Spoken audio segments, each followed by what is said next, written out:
Hi, and welcome to Film Fam, inspired by true events. I'm Heather. I'm here with my husband. Hi, I'm Brian, here with my wife and daughter. That was phrased so weirdly. I'm his daughter, Zoe. Oh, There's some kind of punctuation. And together we are the Film Grays. Fam. Oh, shit. Oh no, we said the. And we're the Grays. We're your Film Fam. Today, and for the rest of the next few months of episodes, we are going to be joined in recording studio, by Zoe Gray, who's home from college. Zoe, tell us, what is it like sitting in a recording studio, recording the thing we're recording in the studio? It's way better. I don't have to have your faces really tiny on my computer. I can look at, I looked at my notes anyways, but I can both look at my notes and your faces. It is nice to see our faces full size, isn't it? It is. I'm sitting at a table. I feel kind of. It's not a round table, and there's only three of us, but there does seem to be sort of... There's an Arthurian feeling. Arthurian scent in the air. And who would you be around this table? I'm Lancelot, sorry. Oh. With a little side serving of Gawain. Ah, you get more That's than right, one. I just called Lancelot and Gawain. Well, So what movie are we doing today? I asked, I don't know. surprise. Oh my God, did you not do your research? You have no idea, you're just going to wing it. Yeah, I'm going to Okay. wing it. Well, for today's episode, we are talking about the true events that inspired the 1984 supernatural comedy Ghostbusters. Who are you going to call? Ghostbusters, directed by Ivan Reitman, starring Bill Murray, Woo! Dan Aykroyd, Woo. Harold Ramis, Yeah! Sigourney Weaver, Rick Moranis, Yeah! Ernie Hudson. Woo! All right, and written by Dan Aykroyd and Harold Ramis. Woo. Yes, We already wooed for them. I don't need to give them doubles. but they wrote But it. they did more. They did more. Woohoo! Way more than Bill Murray. I think didn't even read the script, right? Yeah, we'll talk about that. So Dan Aykroyd was inspired to write Ghostbusters. He actually came up with the idea. He was going to, he imagined it as a vehicle for him and John Belushi. Right. And that's not how that worked out. And they ended up making Ghostbusters. Ghostbusters. Oh, I can't believe That's right. it's not butter. You sound like Ghost Toast.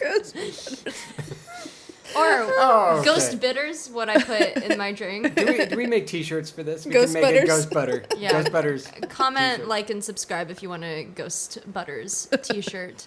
Right, because John Belushi died while he was writing it, Yeah. right? Oh. Yeah. Because they'd worked together on Blues Brothers. Animal House, I think. No, but Blues Brothers. Yeah, I think Harold Ramis worked Oh, with him right. on Animal Harold House. Ramis was right. with Belushi, yeah. So they ended up changing it, but it was Dan Aykroyd's original idea, which was very different. It was like Ghostbusters in space. You know, they go through different dimensions fighting ghosts and stuff like that. And they're Oh, like, that show. why don't we keep it just in one place? It's going to be New And York. that place is the greatest city in the world. Okay, so we're gonna get to how Dan Aykroyd was inspired to write Ghostbusters by his own family history, and I will take you there by starting with the two young girls where it all began. We're gonna go back to 1848 to set this in some kind of context of what 1848 was. Louisa May Alcott who wrote Little Women, for people who I don't know who wouldn't know that. She was 16 at this time, and Emily Dickinson was 18.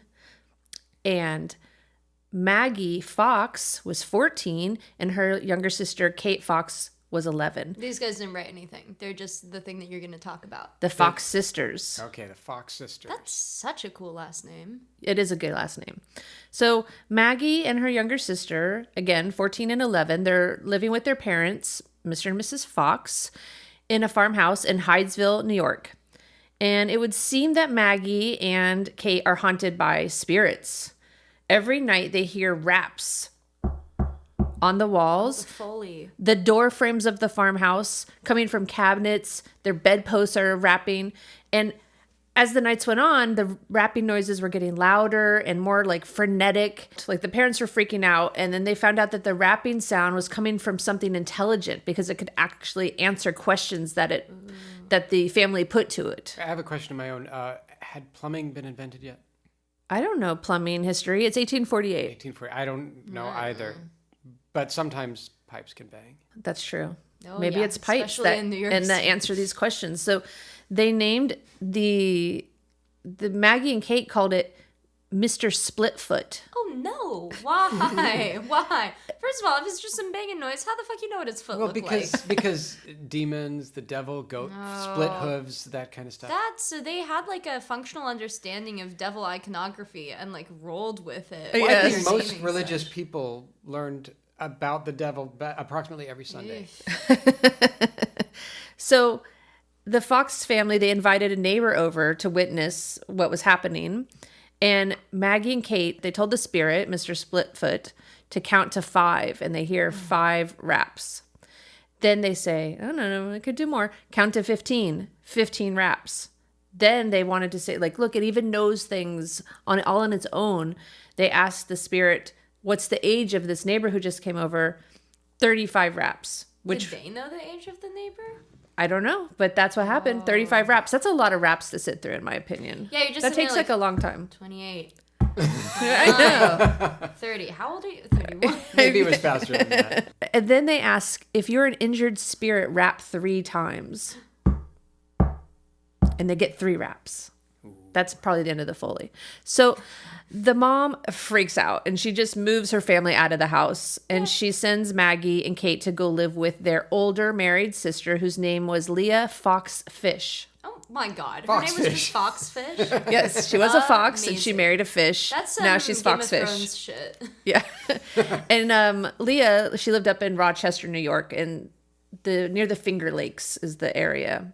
And so Finger licking good. apparently, That was very clever. depending on how you look at it, this was a very fortuitous move or perhaps a poor choice. But Rochester, this whole area of New York, for a time, for like, I don't know, 30 years or something, it had been in the grips of like a religious craziness. Like all kinds of like very strong religious feelings were happening there. Mormonism came from there. Something called Millerism, which became the Seventh-day Adventists. There was a lot of like really radical Quakers. People were trying to start utopian societies. It was like a whole thing in that area that people were just like, we're going to start religions. We have ideas. And a lot of stuff that, you know, Is like, it Rochester where Nexium was? oh, that was Is it? Albany, I Albany. think. Maybe it's close, but it's up there in the... Yeah, up there.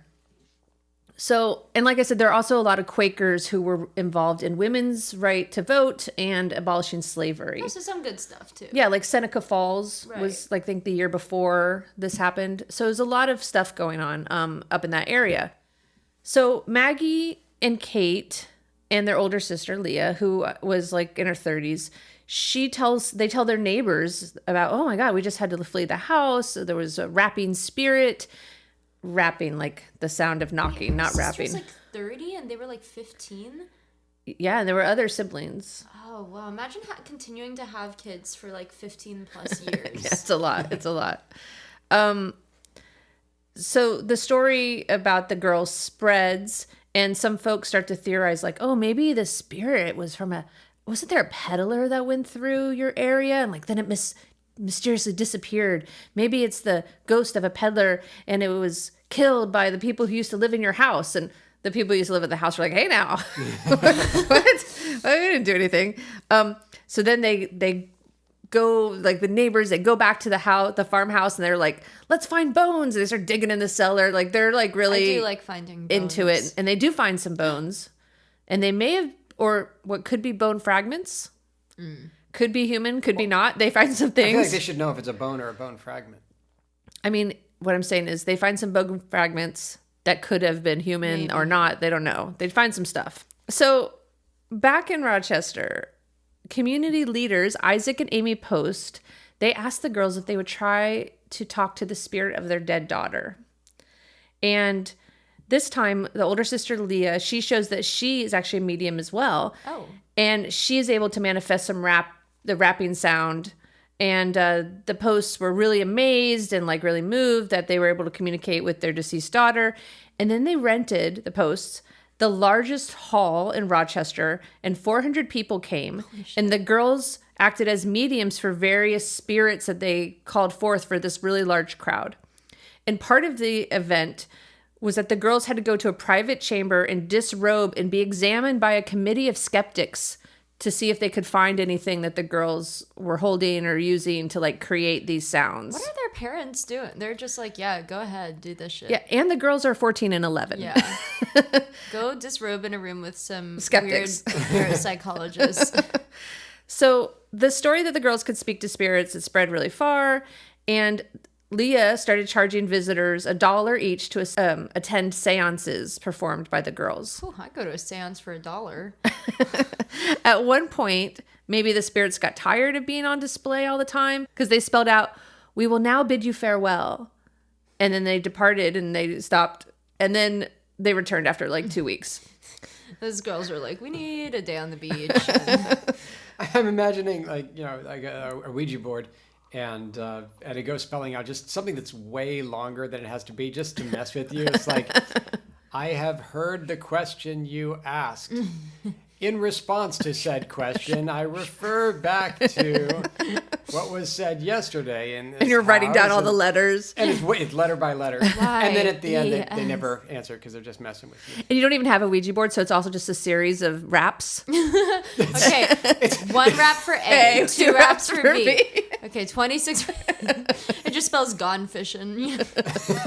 So about this time, a man in Poughkeepsie, New York, Andrew Jackson Davis, who claimed to be... We love people who are named after Andrew Jackson. He claimed to be clairvoyant, and he said that he had predicted that the girl's powers. He also practiced magnetic healing. I think he just rubs magnets on your injured parts or something. I'm not sure. So anyway, he kind of like inserted himself into their story about what they were doing. And he said that he had received a spiritual message, like a vision that told him that the spirits that were communicating with the girls were existing on like a higher plane and that they could be contacted and they could give you answers to like important questions. And they were more wise and moral than earthly humans. So he invited the girls to his home to put on a show. And that way he could share his message to like a wider audience. Because he wasn't like a famous guy. He was just a small time clairvoyant magnet healer, but he's putting himself into their story. And he's like, talk to these spirits and through a medium, and then you can get special insight into like your fate or what you need to do. And so it's kind of like tarot cards in some ways, you know, like you're going to look at this for some kind of answers to your questions that you can't just get answers from. You're looking to some kind of outside force. And that's the beginning of this new religion called spiritualism. Oh, what? Yes. Aleister Crowley's spiritualism, you mean? The spiritualism of sitting around at a table, doing seances, doing rapping, ectoplasm, all of that these two girls, and what they were doing was what started it. Good for them. I hope, their spirits feel glad that they created that. Should we do a seance and try to call on their spirits to help with our podcast? To tell us if ghosts are real. Well, let's hear the story and see what we decide. So the spiritualism, it's all about contacting spirits that are dwelling in a higher realm and have like information that you could use. And then also about the afterlife. So by 1851, Maggie is 17 now, Kate's 14, and there are more than 100 spirit mediums in New York City. Wow. Just in the city. Lots of people are like, oh, hey, I can talk to ghosts too. Let's get in on this.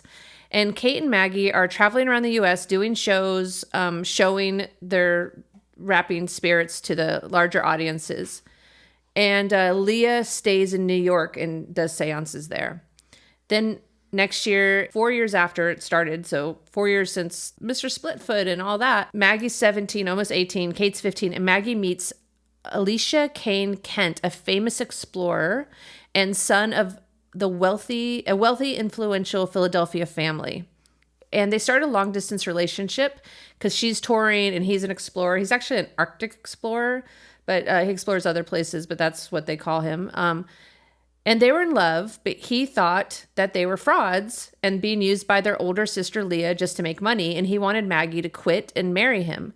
So she did quit practicing spiritualism. She quit being a medium, maybe for him, maybe for herself. Maybe she didn't want to do it. And she said that they were secretly married in 1856, but he died in 1857 from a sickness he picked up while traveling. And his rich family said, we don't think you're ever married. Prove it. And she couldn't. And she said, you're no one to us. They didn't even allow her to come to the funeral. They just ignored her. And she started drinking after that. And maybe as a reaction to his parents, she published their love letters, Alicia's love letters, called The Love Life of Dr. Kane. Oh, what a baller move. I support that 100%. She gave up her career as a medium for that dude. Didn't even get his money. Meanwhile, while Maggie was out of the business, Kate and her older sister Leah continue touring across the U.S. They go to Britain. Kate becomes an even more accomplished medium. She's translating spirit messages by like writing in reverse script or writing with two hands or somehow just making words appear on blank cards.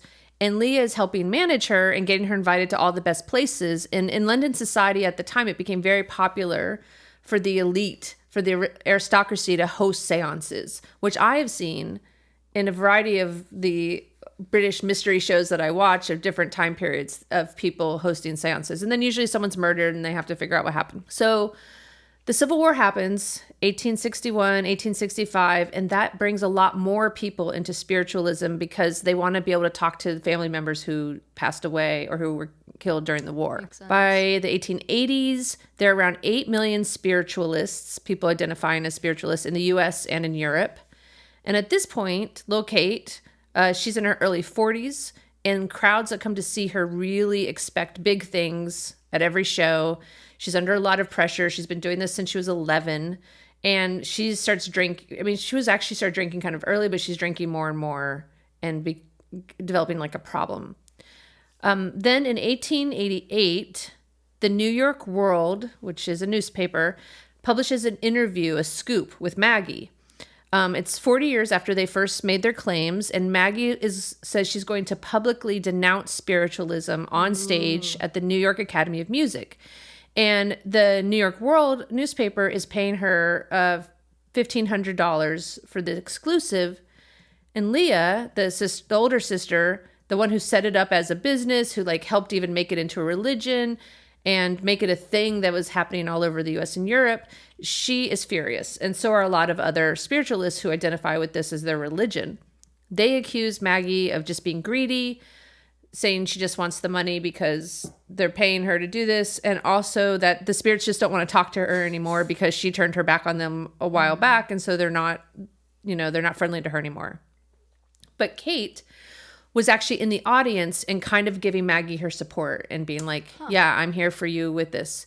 Sisterly bonds. Right. And Leah accused Kate of drinking and saying she's an unfit mother. Oh shit, don't do the mother thing. So on stage in front of this big crowd and the press, Maggie says, and I'm going to quote, "My sister Katie and myself were very young when this horrible deception began. At night when we went to bed, we would tie an apple on a string and make and pull the string up and down, causing the apple to bump on the floor. Or we would drop an apple on the floor and it made a strange noise every time it would rebound." And she said they graduated from apple dropping to cracking their knuckles and joints and toes. And if they put it up against something, it would make like a noise that it was hard to hear where it was coming from. She said, "A great many people, when they heard the rapping, imagine at once that spirits are touching them. It's a very common delusion. Some very wealthy people came to see me years ago when I lived on 42nd Street, and I did some rappings for them.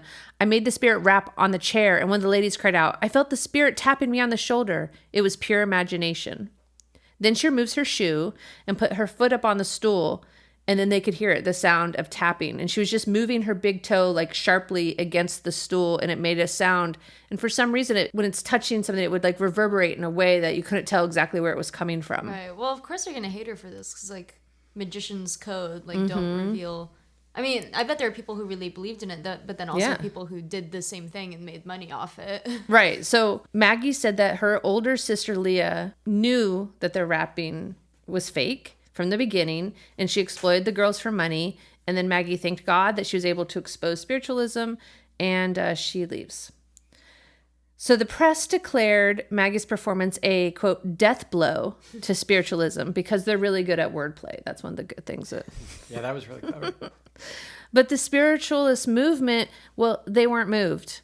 They said, see what I did there? They said that Maggie just did it for the money, or others were like, she is a real medium, but she's being controlled by dark forces who are telling her to say that it's not true. So they were just telling themselves what they wanted to hear, basically.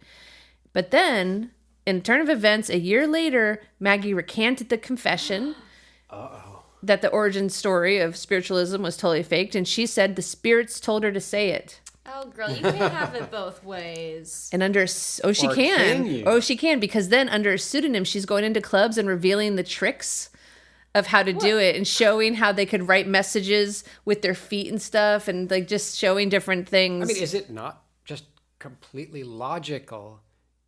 I don't see any way that this fails logic, that some people could be tuned in and other people are using tricks because they're not tuned in and they can't do this. Well, that's what they said. That's what the spiritualists, they have some reason why what she said was incorrect. So she's trying to work both fronts, right? Because spiritualism was how she and her sisters made money. Right. It's how they kept a roof over their head. It's what gave them financial independence and the ability to like travel around the world. And mediumship, being a medium, was one of the very few fields where a woman could have that kind of independence.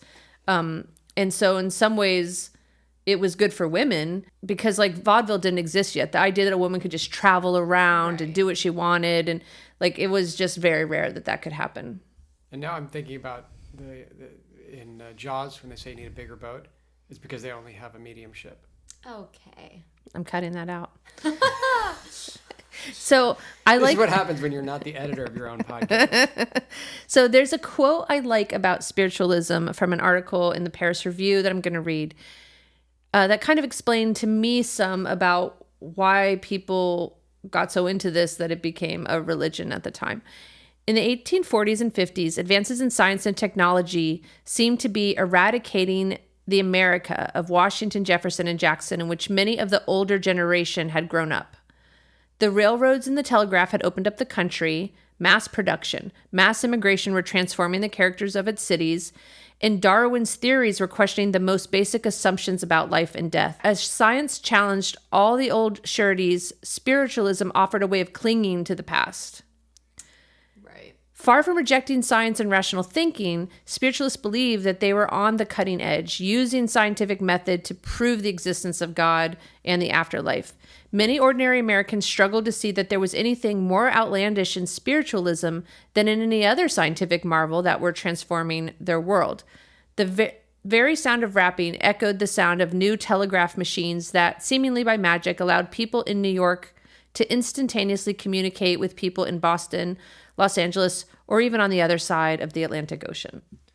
I mean, yeah, they did feel like it was science. That was one of the things with Lady Blavatsky, who was around the same time, I think, and that was like the beginning of the whole like Hermetic Order of the Golden Dawn with Aleister Crowley and stuff. But people who, parapsychologists or ologists, they think that they're using the scientific method and like blending. That's like what alchemy was. Like, we're going to use science to try to figure out religion or unknown, magic, which right? is what all scientists are trying to do. But Right. I think And some this people stuff are is better at the science. Coming than up at others. right about the same time as electricity is becoming Right. known by people, and they kind of go hand in hand. That electrical influence, electrical reactions, magnetism, all that stuff goes along with Seems magical.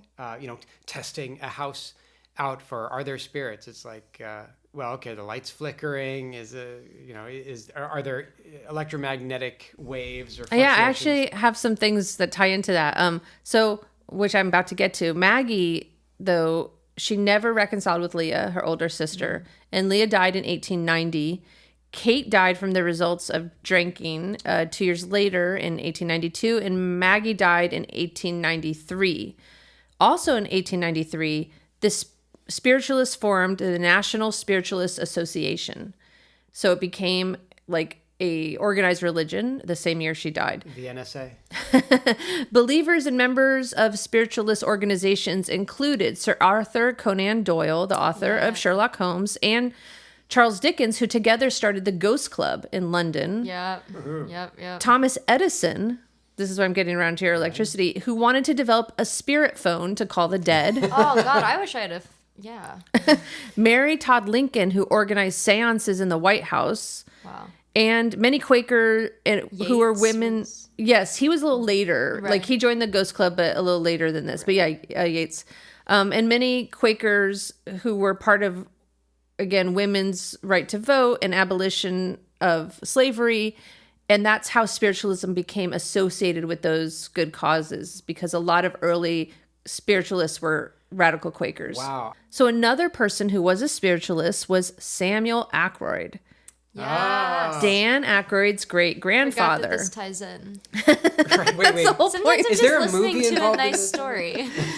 Dan Aykroyd's father, Peter, told Dan that when he, Peter, was a child, he would spy on his grandfather's regular seances.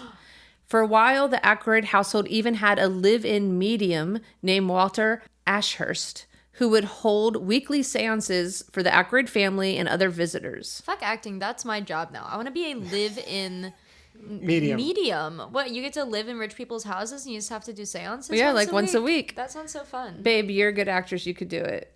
Oh, it's You gotta separate learn from to- acting. It's a ghost skill. You gotta learn to wrap you would be your- live in small. Oh, God.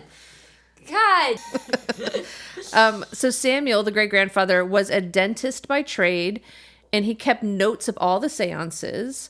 And he also did his own experiments into the supernatural. He wanted to try to provoke the materialization of spirits like ectoplasm. Sure. And he took notes on his experiments that he did. Ectoplasm is like a gooey material that sometimes would appear in seances. And they kept these notes, and they had subscriptions to like journals, like the American Society for Psychical Research. Yes. In different journals on... I mentioned that one, actually. Oh, in yeah? my thing, yeah. The Society for Psychical Research. and other books on the occult. And so when Dan Aykroyd was little, these were all still in the house because it's still the same house that his great-grandfather had. And he looked through all these and read them. And it was just part of their family history. Like his father's uncle, his name was Maurice, and he tried to create a radio that you could tune to talk to ghosts. Whoa. Dan's Aykroyd's mother said she saw the ghosts of Samuel and his wife, and I wish I knew her name, when Dan was born. And so it's all these stories that were really part of his family story, the notes that he could read, the books, the magazines that were all in this house that inspired him to write Ghostbusters. Wow. Based on the true story of the Fox sisters. Thank you. Rap. Rap. I don't know why I just like rap. That was a rap session. Oh, yeah. Great. Now Dad's puns are Sorry, it's really bad Oh, influence. no. You rap 3 times, but all 3 are DJ Jazzy Jeff and the Fresh Prince. So. How about you, Brian? What do you have over there? True stories. I decided to look into buildings because in the movie, a big cornerstone of the plot is that the building that Dana Barrett lives in is designed to drive the plot of this movie. It's they make up a whole bunch of techno babble about how the building was constructed so that it could pull in ghosts and attract, basically allow the Sumerian god Gozer. What's Gozer? Well, Gozer the Traveler. He will come in one of the pre-chosen forms. During the rectification of the Voldriani, the Traveler came as a large and moving Torg. Then, during the third reconciliation of the last of the McKettrick supplicants, they chose a new form for him, that of a giant slore. Many Shuvs and Zuls knew what it was to be roasted in the depths of the slore that day, I can tell you. Rick Moranis. So, the building described in the movie was inspired originally by a coffee table book called Rooftops of New York. And it showed some stuff that interested them. Like some buildings in New York had shrines or temples on the top of them, or had weird Gothic points of architecture. That's cool. And they took inspiration from this to say, the building itself could be built in such a way that it is itself spiritual. And so what they came up with was that the roof cap was made of a magnesium tungsten alloy. I looked a little bit into this. Hard to find real examples of a magnesium tungsten alloy. It turns out tungsten is super hard, magnesium not. Tungsten is super heavy, almost as heavy as gold. Magnesium is 1/10 the density, and you can alloy them. There were some academic papers, but none of these alloys seem to hit that sweet spot of some kind of useful property, useful for a purpose that doesn't have something else that's just as useful but cheaper. And so that was the roof cap. And then they described the structure of the building as using cold riveted girders with cores of pure selenium. I took this part a little bit. First off, the cold riveted girders. Absolutely normal in every steel building. Okay, I believe that the building has that because there's nothing special about it. The cores of pure selenium is interesting. They are not in any way structural. Selenium doesn't make anything useful for structure, but they are used in solar cells, photoconductors, rectifiers, manganese electrolysis, and since spirits are electromagnetic energy, this could be somehow related. Also, back to the magnesium tungsten alloy, there are some calcium and magnesium tungstenates that are used in fluorescent lighting. So they have some application in something electrical. So there's some way that you could say that what they said was not just they didn't throw darts at a periodic table and say, let's use those elements. Maybe they decided they decided that we could look at some stuff that is used in applications where the layperson doesn't actually know how it works and say, well, why not? That could work here. Having a selenium core to a girder, though, if it goes above 120 degrees Fahrenheit, it starts to soften and compromise the structural integrity of the girders. So in a New York City summer, it would be, it would be, I guess if you could design a girder that's structurally sound when hollow, then that'd be okay. So what if the selenium softens? But the rest of the girder has to be, you have to make sure that if the selenium weren't there, if it were hollow, that it would support the building. That's what they say in the movie. And so it occurs to me, well, what about in real life? Have buildings been constructed with spirits in mind? And yes, a lot of them have been constructed with spirits in mind, mostly keeping spirits out. Ooh. Since, like in Supernatural, they have like a bunker in the basement that they have like runes on the floor, like can't come in. yes. Just put salt around it. Yeah. Since time immemorial. Oh, all the way back to then. Yes. Oh. Since the days of yesteryear, buildings. When things had an extra E at the end. Buildings had been designed for whatever superstitions predominated the locality as to how to keep evil spirits out. And spirits were just evil. An interesting one is Hiji Castle in Beppu Bay in Japan. Construction started in 1601, overlooking the bay. And in Japanese belief, ghosts come into buildings from the northeast corner. To fortify that side. It's referred to as the Kimon, or demon gate. Ooh. And it's a bad place to put a door or window or plumbing. That corner should just be wall, basically, and then have your door somewhere else so that the spirits can't enter. That makes sense. Yeah. So in Hiji Castle, they went a step further, and on the what did I say? The northeast corner, they built a guard tower to watch for evil spirits.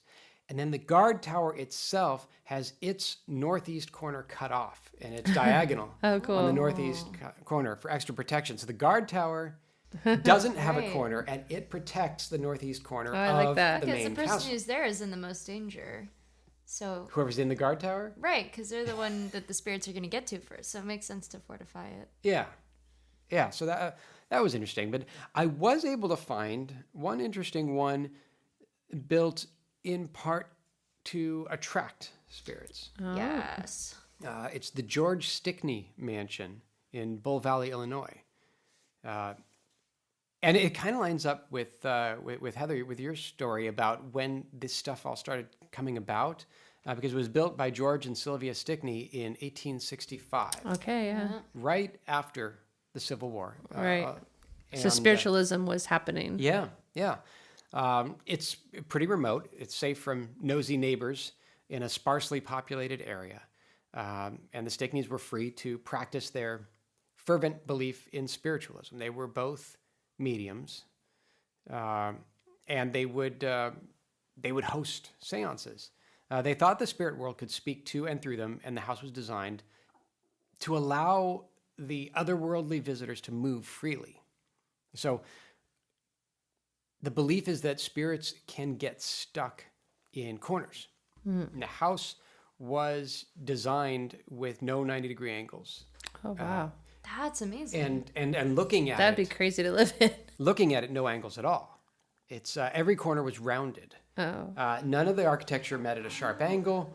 That's kind of like that. There's like a riddle where it's like someone died in like a perfectly spherical house. Who did it? The gardener, and it's always the maid who was dusting the corners. And they're like, there were no corners. It was a spherical. This is that house. A spherical building. That's, wow. That would be quite a building. The second floor was one big, massive ballroom.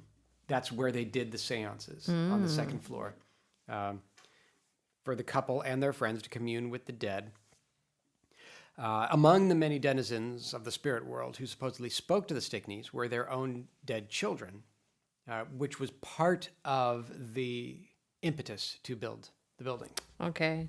They wanted to make sure that their children's spirits, and they had lost a few children, could enter easily and not get stuck and come and go as they pleased.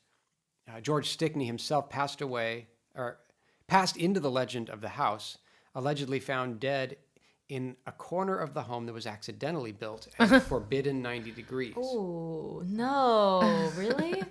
No. The bad corner. Aw, No, I thought it was really. Not really. I mean, it became a folk legend, but a survey of the house revealed no 90-degree angles. They built it properly. We have no 90-degree angles in this room, We don't. And including the ceiling. And in looking at this room, and I thought about this room, for our listeners, we're in a recording studio that doesn't have 90-degree angles. It doesn't have parallel walls because we don't want the sound bouncing back and forth indefinitely. We want it to disperse and become just noise and not become signal that messes up with the other signal.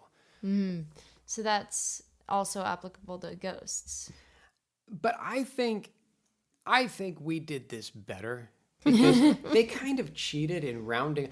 I've seen the building. I just looked it I've up seen on the internet so I floor could plan, look at it. And it's a square building. It is 90 degrees. It's parallel walls. They just rounded the corners. It's like, okay, kind of cheating there. This recording studio has sharp angled walls. They meet properly, but I did the geometry and none of them are 90 degrees. So it's like, I think You could I have put in been the work. a spiritualist architect. Yes. Yeah. A And really our good sharp, one. Our sharp corners, they do the opposite. They actually have bass traps to trap the energy in the corner. We could have some ghosts in the Yep. corners. Yeah. We could have ghosts along with all I of our hope we bass do. sound that's just hanging out there. You know, I kind of went off on a tangent there, but I made those notes to talk about the studio. and under the heading, they cheated though. What did they choose? because they just made it. I'm going to read. I mean, a lot of this is repeated, but I think it's funny. I'm going to read my notes verbatim. Heading: They cheated though. Point 1, the house is a freaking square with rounded corners. Point 2, no doubt all the rooms are the same, built with 90-degree angles that are just rounded instead of designing a house with weird angles. Number 3, my music studio is better. So here's where we should, when we lived in South Bend, Indiana, we had a storm shelter in the basement that we would go in if there was a tornado. Oh, yeah. So this is like our ghost shelter. But I thought the corners were so they don't get trapped. They can come and go freely. Right. So this is like the opposite of a ghost shelter. It's like a ghost party room. Oh, you sold me on it there at the end. You saved it and twisted it around and made it a good thing. So, a building made to keep spirits out, a building made to allow spirits in. And now I kind of wanted to jump to a different part of the movie where New York is as much a character as any of the other characters in the movie. In fact, I think the last line in the movie is Winston saying, "I love this town." It's all about and in the sequel, there's lots of New York stuff. Yeah. So I looked for hauntings in New York, inspired by the hotel. Their first big job that actually pays was getting that Slimer out of the hotel. So I looked for hotels, and I found a pretty cool one. The Algonquin Hotel in New York City. It was host to a group of people, famous people. It's called the Vicious Circle, or the Algonquin Round Table. Yeah, I know about these folks, but go on. Yeah. And the Vicious Circle started up in an interesting way. This is not ghost related, but just fun. So a drama critic from the New York Times, Alexander Woolcott, he refused to plug Eugene O'Neill in his column, and Eugene O'Neill's agent, John Toohey, organized a luncheon supposedly to welcome Woolcott back from World War I, where he'd been a correspondent for Stars and Stripes. But he actually killed him. And then his ghost haunts. That's a little too straight a line here. Instead, Toohey used the occasion to roast Woolcott and say a lot of semi-playful barbs at his expense. And Woolcott loved it and suggested that they all continue to meet there and exchange barbs. This is like the beginning of the roast sesh. Yeah.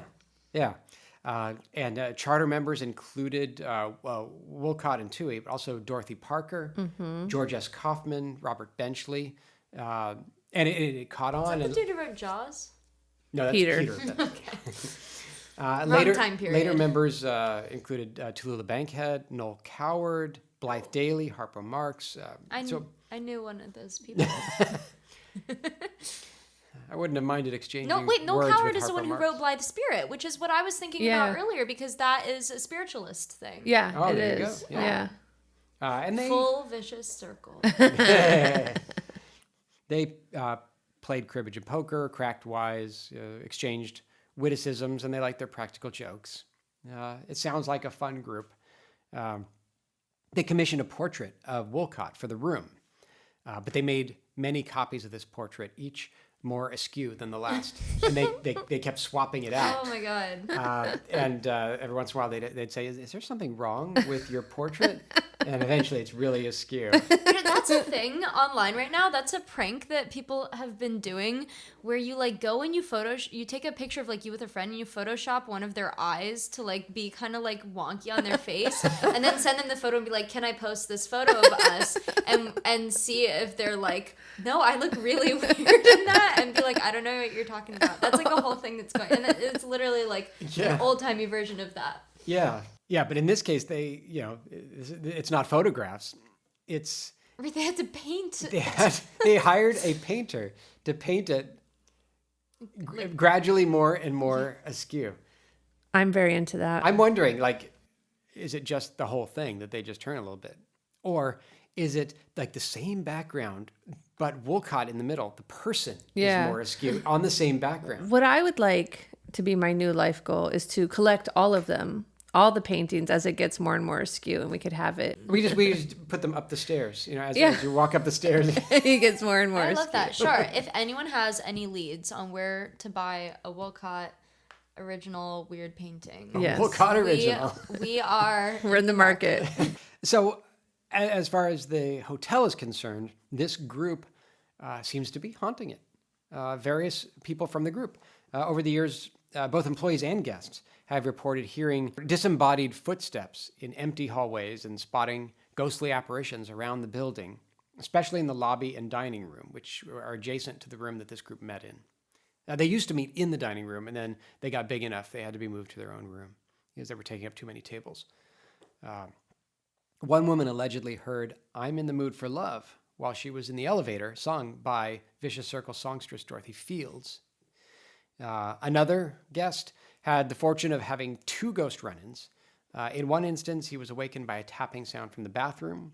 In the other, he was followed back to his room by some spirit's disembodied footsteps.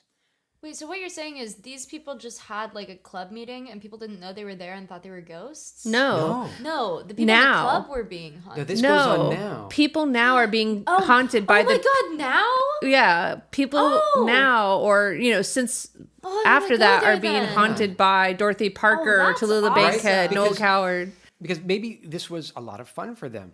And in the afterlife, they're like, I had fun there. I'm going to go back to that hotel. And I am self-selected to a group of people who like to do practical jokes. Yeah, That is gnarly as hell. So I'm going to haunt. Because what could be more fun than that? I mean, what else are you doing after you're dead? I mean, who knows? Right. And this was interesting. I wonder, I don't have verification, but I wonder if this inspired the scene at the library with the librarian, because the ghost of poet Dorothy Parker, who allegedly tried to kill herself at the Algonquin, reportedly once shushed a gang of 12 children who were being a bit too loud. Oh my god. And so in the movie, in the library, they approach a ghost of a librarian who shushes them. And why not? Right. Dorothy Parker was awesome. I don't know if you guys are fans. She was very, acerbic. She was witty. She was like a curmudgeon kind of, and very funny. I like her, and I want to go here and see her ghost and have her ghost Is it shush in me. New York City? Yes. Just go there. We could. And the hotel has a tradition, a sort of mini exorcism held every New Year's Eve, where the staff members dim all the lights and march through the building while banging on cookware in hopes of warding off anything sinister. I feel like our New Year's plans have to be more ghost related. So, yeah, that's the Algonquin Hotel was, I don't know if it's the most haunted hotel, but it was the most interestingly haunted hotel in New York City, in my sole opinion. That is great. Can I say a couple of things that Dorothy Parker said? Yeah. Sure. She said, "You can lead a horticulture, but you can't make her think." Oh, I've heard that. I have heard that too. I've heard I didn't know that started That's with her. Dorothy Parker. And in her poetry book, Enough Rope, she wrote, "Razors pain you, rivers are damp, acids stain you, drugs cause cramp, guns aren't lawful, nooses give, gas smells awful, you might as well live." Oh, She was dark. yeah. Go off, Dorothy. So the second place I found that, again, has some kind of relevance to Ghostbusters, even if I need to stretch to make it work, fine. It's my podcast. Is Grand Central Station. Oh. In the first movie, there's a newscaster talking about the success of the Ghostbusters, and he says something like, "My grandparents used to tell me of a spectral locomotive that would run through the farm," and so a ghost train. And then in the second Ghostbusters movie, they actually have a ghost train. When they go underground, Winston gets run over by a ghost train. Yeah. And so Grand Central Station has had its run-ins with spirits.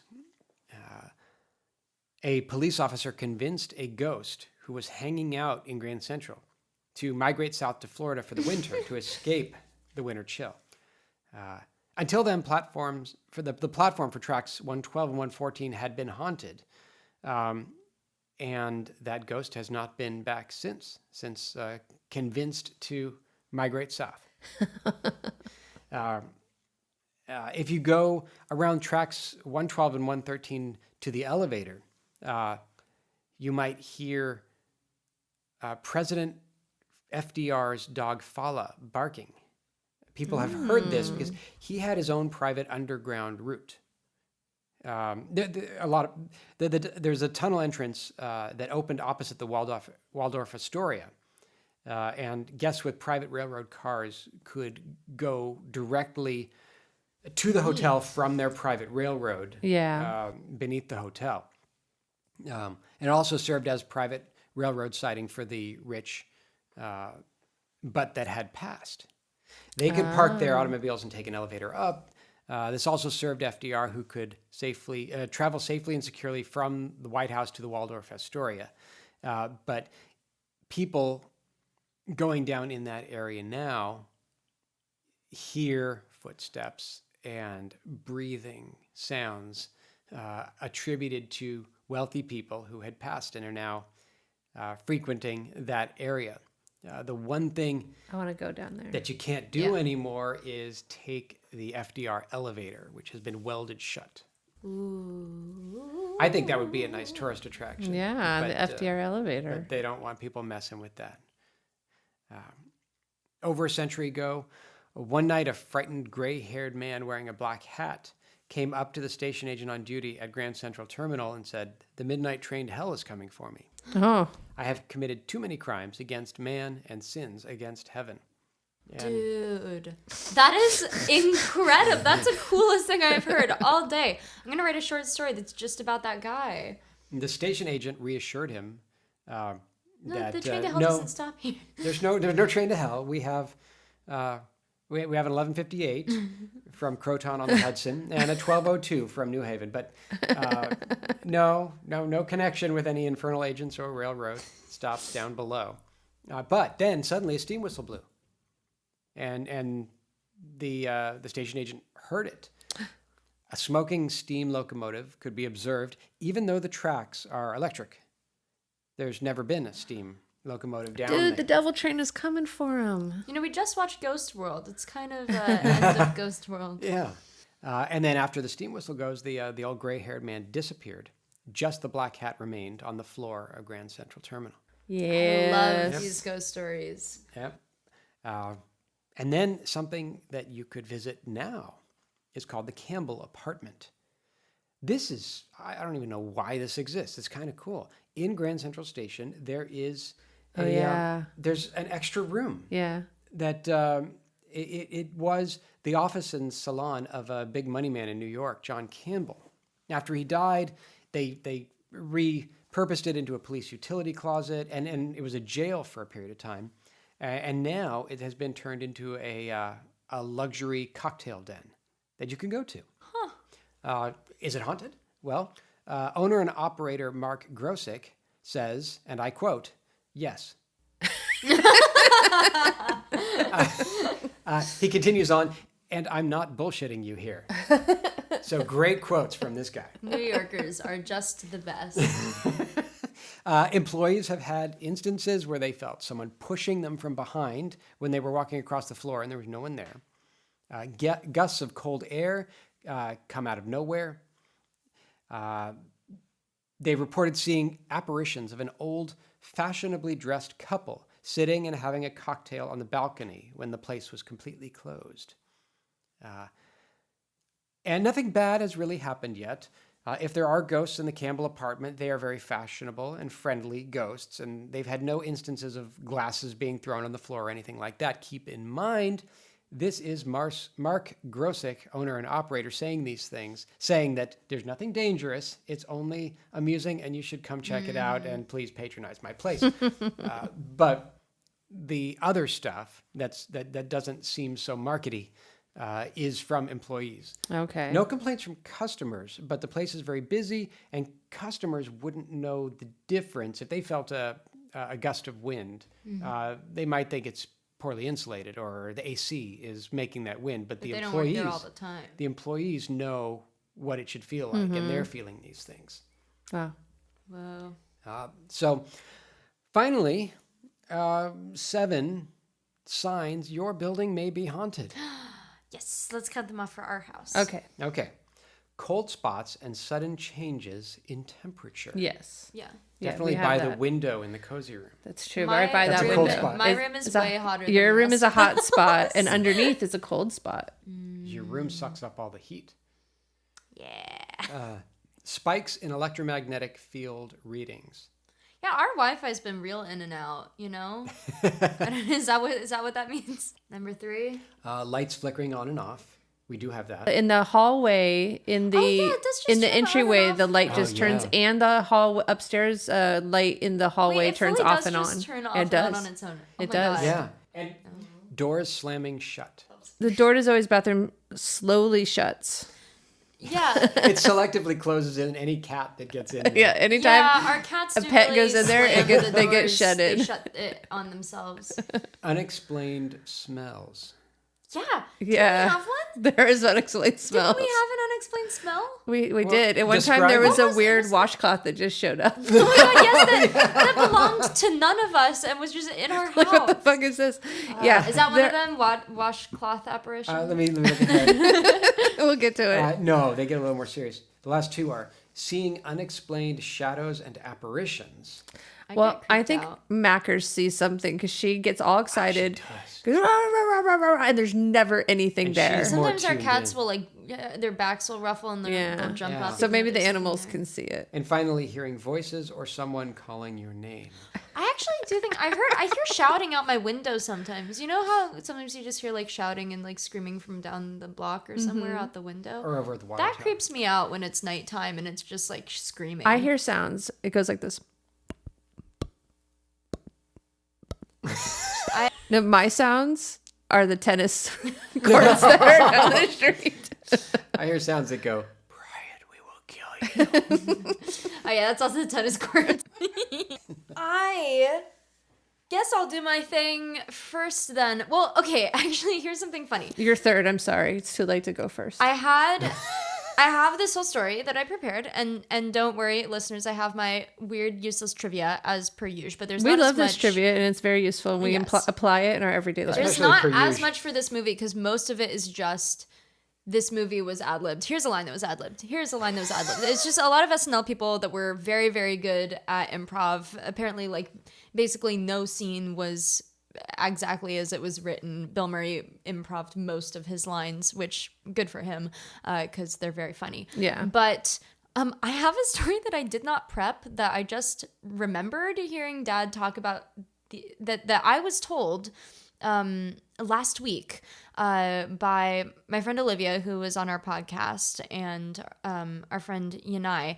They live in San Francisco and told me a story about a place in, I think, San Jose that is called the Winchester Mystery House. Oh, yeah. Do you guys know about that? don't. Yes, I do. I just remembered it because Dad was talking about buildings being built to either repel or attract ghosts. Yeah, I actually thought about that. I was wondering he was going to talk about that. So my friends just told me about this place I'd never heard of. That is apparently it's a place that you can go now, and it's a really weird building that was constructed in like super weird ways. It never had a master ground plan.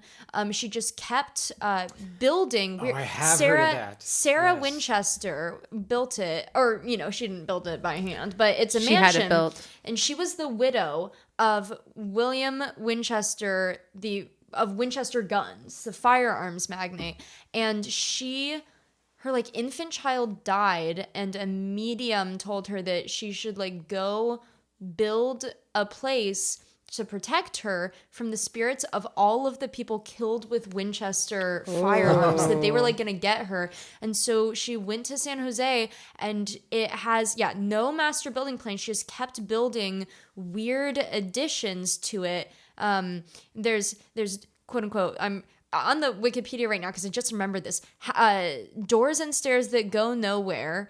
Windows overlooking other rooms, and apparently she incorporated like the number 13 into it like a lot, and like Nice. spider web imagery in all the windows, and she was trying to repel the ghosts because she was super scared that the ghosts of all the people who were killed with Winchester like rifles were gonna come kill her. And that's a place you can go to now.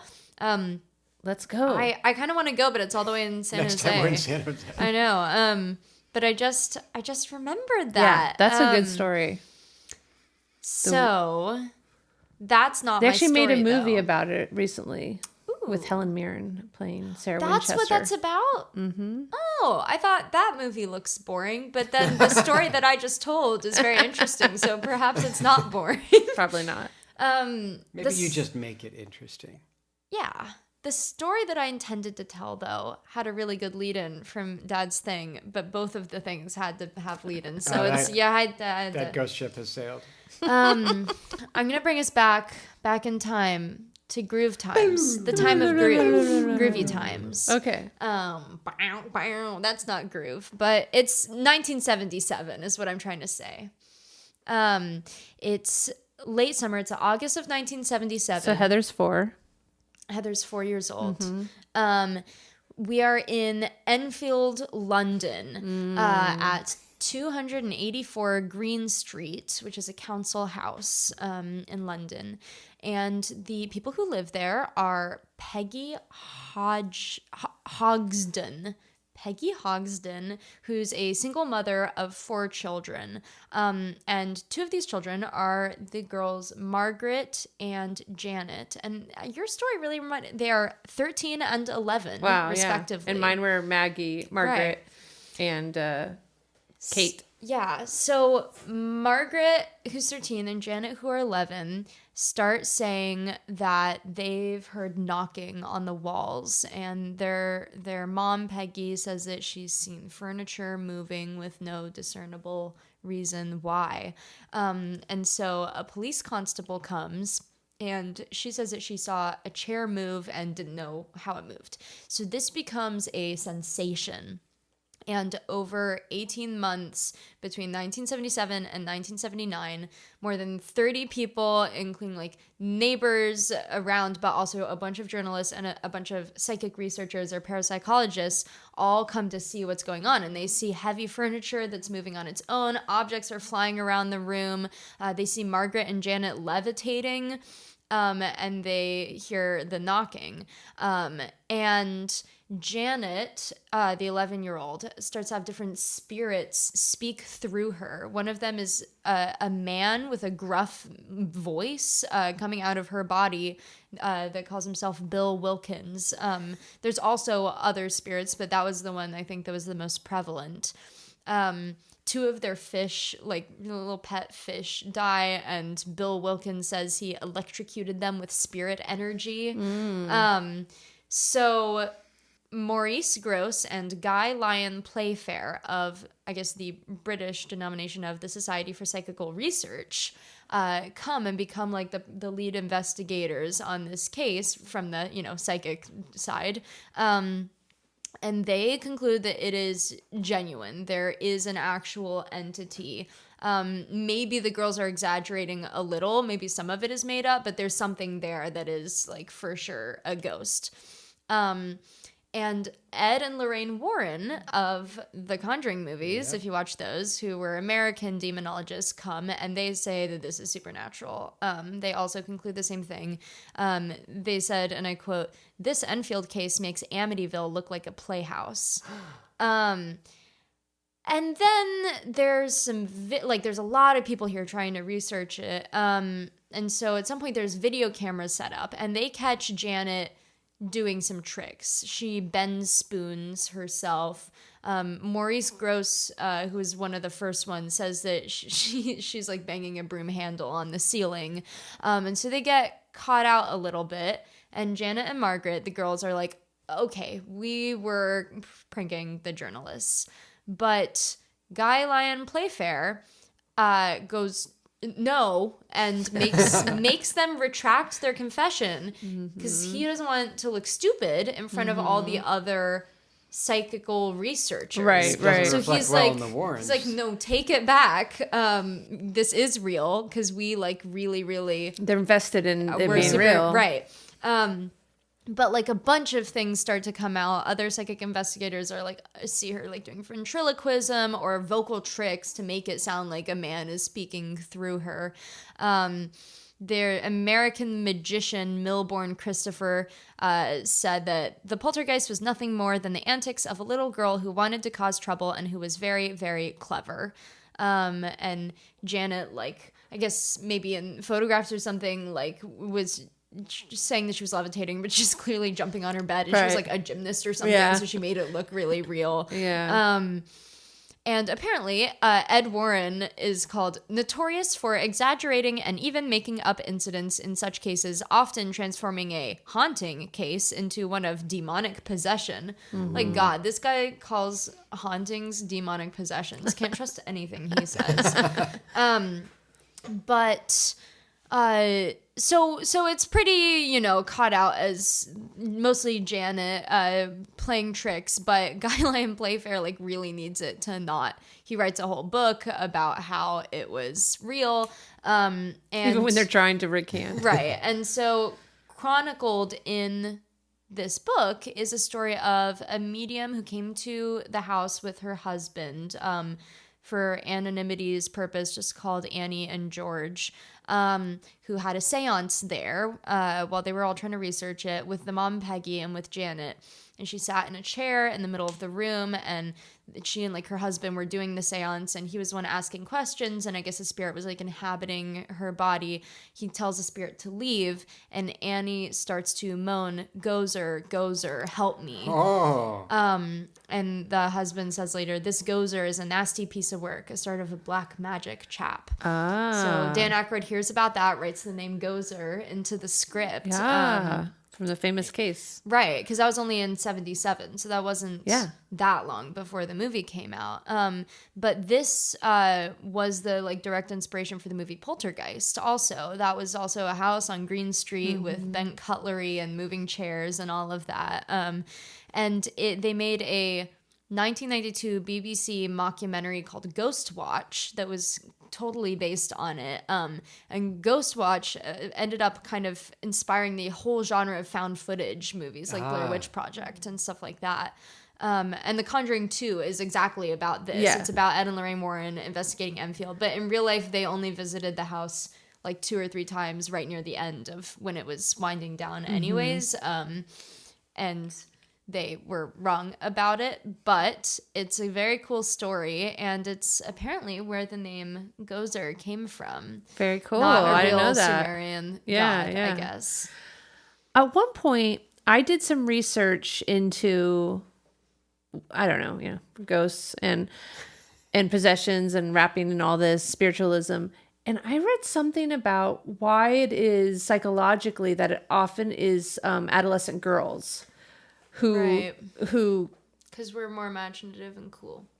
Well, also I think I'm 20.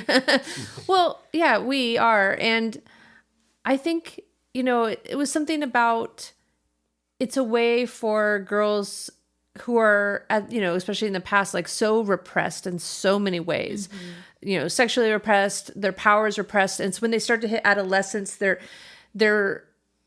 being turned into something that men around them want and not being able to be exactly what they want. And this, the idea that like ghosts are attracted or spirits are attracted to that, or that the girls are, acting out in ways that are sideways or secret or getting, like showing some power, even taking on the voice of a man or the voice of the devil, and then telling people what they can do, or like, I have magic powers now and I'm going to tell you, because their power is being stripped away from them in weird ways at that age. They're developing this otherworldly power that they can then claim to. So I think that's an interesting reason why this often seems to happen. These possessions seem to happen to girls. And, the Salem witch trials and everything, too, is, kind of different political circumstances. In those days, it's like, and we're going to kill you for it. Yeah. Instead of let's have you go on tours and come to our English tea parties. Yeah.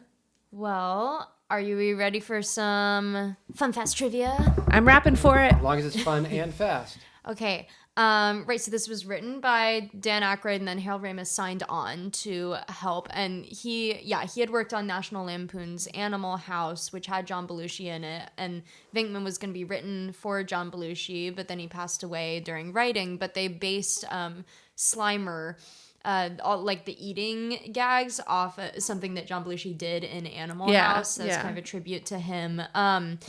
Winston was meant to be Eddie Murphy. Right. They wanted Eddie Right. Murphy, and then it was a much larger role, and then Eddie Murphy passed on it, and they signed, the actual actor who's in it now. Ernie Hudson. Right. And then like cut it down a lot to Right, be they a gave a smaller lot of role. his funny lines to the 3 other actors. Right. He was gonna come in like much earlier, I think at the hotel maybe, and then they wrote him a smaller bit, which I'm like, it's okay that it's not Eddie Murphy. You can still have the part. Can you exist. imagine though with Eddie Murphy? That would have been so many funny guys in one movie. Could one Wow. movie Rip to Ernie contain that? Hudson. Sorry, Ernie Hudson. I mean, Eddie Murphy. I mean, Right. yeah. Yeah. The ad that they made an actual Ivan Reitman, like, to promo the movie, made an ad that was basically just like the one that they did in the movie, and had an actual number to call in, and with kind of, they would get like a voicemail recording, I think of like Dan Aykroyd being like, "We're out busting ghosts right now, but leave us a message," and they got 1,000 calls an hour, 24 days a week for 6 weeks. Oh, Wait, 24 for hours a day. hours a Every day. I think hour you of the said day. 24 days a week. 24 days a week for 6 That's weeks. a lot. That's a But real. 1,000 calls an hour. I mean, because I would call it. I would call it for sure. Yeah, for sure. I would call it 1,000 times an hour. I would call it right now. I would call And it I'm going 24 to. days a week. I'm on my phone right now. And the director, Ivan Reitman, did the Zool Dana voice. Oh, cool. The terror dogs, which is, I guess, what they're called, those were real statue designs from an old church in Philadelphia. Oh. I love those. I think they look so cool. Yeah, we should find that church. The fire station, which I love and I wish I could hang out in. You Okay, actually Dan can, Aykroyd. because it's fire station number 23 in LA. The outside of it, the inside. The outside was in Tribeca, but it was also It was like a filming location that ended up being used for a lot of stuff after this. So The Mask, A-Team, Flatliners, Big Trouble in Little China all just had this firehouse as different places because they That's loved cool. it. And the jail scene was filmed in a prison that was actually said to be haunted. And apparently everyone got really creeped out during filming, and the dailies had scratches all over them that they didn't know where it came from. And so they were like super relieved when they were done filming there. So be good. For goodness sake. Whoa, somebody's coming. Somebody's coming. Another part filmed at a bad place. It was the school parts, the university parts were actually filmed at Columbia. Yeah. I have to say that because I go to NYU and we have a rivalry with Columbia. Columbia thinks they have a rivalry with us. Come on. And the experiments that Venkman are doing there, experiments, let's not, say that it's the scientific method or anything. The thing that he uses to hit on the hot girl there are based on the Rhine experiments, which have the same kind of cards too, but they, I think, tried to be a little more scientific about it. Like, they wouldn't say whether you were right or wrong because they thought that would, sometimes they would make them sit in different rooms, or they would make it so they couldn't see the person, asking them, trying to do all sorts of things to... Parapsychological research. Parapsychological research. So that was based on an actual thing that people did, but not quite so real. They wanted to just make a bunch of funny gadgets, right, and gizmos, and they were like, the funnier it is, the better. So one of them is literally just a colander with wires sticking out. It is, yeah. Because I always watch it, I'm like, that just looks like a colander. Like, it is. It's just a colander. The one that with some shows wires. the inside of Dana's brain. Oh, It yeah. says when she's telling the truth, and then Right. later on they put it on Rick they put it Moranis. on Rick Moranis, and it actually shows a picture of the of the bear lion Yeah. monster, whatever thing it is. For what happened to some real life people because of this, William Atherton, the asshole from the right. Environmental Safety Agency, like, fuck him for wanting to protect the environment. Yeah. Who was also the dickish teacher in Real Genius, Yeah. and also the dickish TV journalist in Die Hard. He Yeah. really got pigeonholed, but after this movie, he was just like hated. Like people tried to fight him in bars, yeah. and like there were school buses of children who yelled "Hey Dickless" at him on the street. Which is he's not that bad in that's the least bad character he's played in the he movie. is so good at playing a dick just that seems he like brings a it on himself. smarmy He brings it on asshole. himself. I love him as an actor. On the flip side of that, Ernie Hudson, people started to, they loved him, but the neighbor, a store owner in his neighborhood gave out his address to fans who asked for it, so he had to move because so many people came to his house to try to visit him. He wasn't ready for that. Which kind is of like fame. sweet, but it's also you don't want Yeah. people at your house all the No, time. don't go to someone's house. Harold Ramis wasn't originally gonna be in the movie. He didn't necessarily know he was gonna be Egon. They had a lot of people that they were considering, including I think like Christopher Walken. They had a lot of weird names. I think he might have made a good ego. Yeah, but he ended up feeling like he was like the only one that was. He was great, He was yeah. so good, but he never smiles in the movie, and that was like a specific choice. Yeah. It was like Egon is never gonna smile, and I think the first name Egon was based off like a foreign exchange student at his school from like I think like a Slavic country Yeah. or something. A couple more bits of trivia. The montage scenes of them like driving the ectomobile around New York City, they really did that, and like mostly without a film permit for any of that, and they really just like drove it around and like got hassled by people, and Yeah. I think that's good footage. I'm gonna sound stupid for not knowing this, but I didn't know it. I just assumed, because I saw Ghostbusters when I was a little kid. So I hear Stay Puft Marshmallow Man. I'm like, okay, that's not real. That's not a real brand. Did you know Yes. that's not, well, they tried to make it seem so like the Michelin Man, or like they wanted to make it seem really Right. like it could just be a brand, but I grew up watching Ghostbusters before I knew what brands of marshmallows did and didn't exist, and I always for my whole life assumed that was just a real thing, the Stay Puft Marshmallow Man. I did not know until doing research for this a couple days ago. I'm outing myself as a seat in my pants researcher. The Stay Puft Marshmallow Man is a fictional brand, you guys. I don't think Wow. that's news to anybody You else. don't say. I'm floored. My last piece of trivia, which I think is really fun, the original title that Dan Aykroyd was going to use for his crazy weird version that was doing a lot, I really like, which is Ghost Smashers. Ghost Smashers. Smashers. Ghost Smashers. I know, like it kind of works, doesn't it? Who you gonna call? Ghost Smashers. Oh, that was recorded by I think like Ivan Reitman. I think his like friends, or like his girlfriend and her friends, because they just needed people who could do it last minute. Very Could have been good. me. Maybe it will be. They're continuing I to was make for sure not Ghostbusters. alive. And then Huey Lewis got nailed for copyright infringement on that song with "I Want a New Drug." I think actually Huey Lewis was gonna write their theme song and then didn't.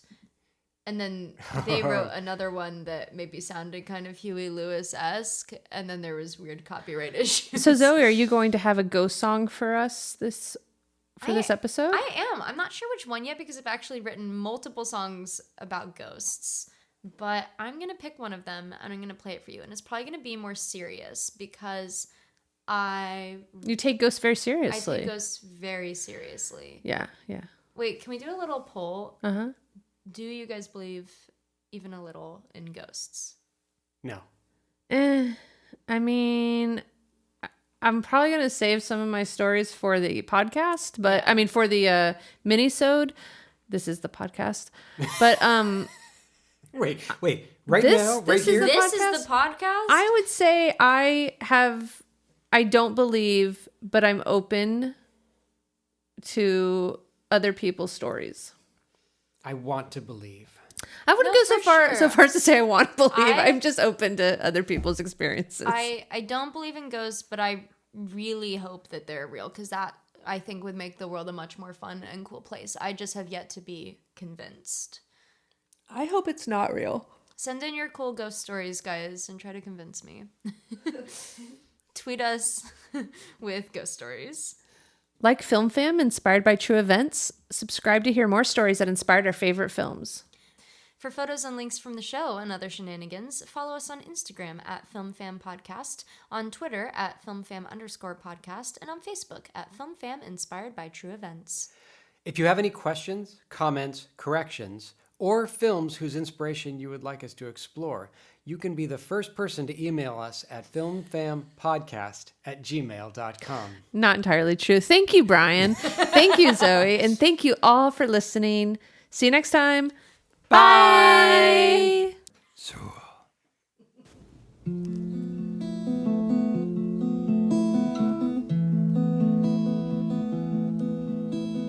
Moonlight pale and gaunt, it seems to haunt my waking dreams. A stained and broken window which the wind blows through in streams. And by the creaking stair a sign, beware, not all are dead here. A sudden gust of cold, the scent of old, the feel of dread here. And tell me once again, there's nothing real here to be scared of. And tell me once again why I picked Dare Love. A laugh, laugh echoes through the empty hallway. Last breath, you said you'd stay here always. I wanna run, I wanna turn and check, 'cause there's someone breathing on the back of my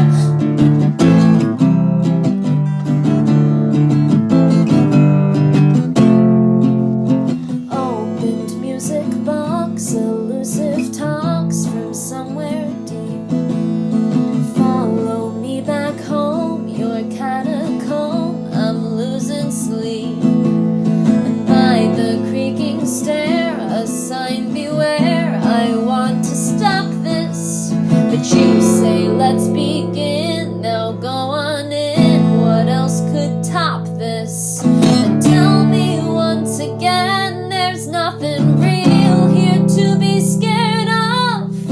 And tell me once again why I picked Dare Love. A laugh, laugh echoes through the empty hallway. Last breath, you said you'd stay here always. I wanna run, I wanna turn and check, 'cause there's someone breathing on the back of my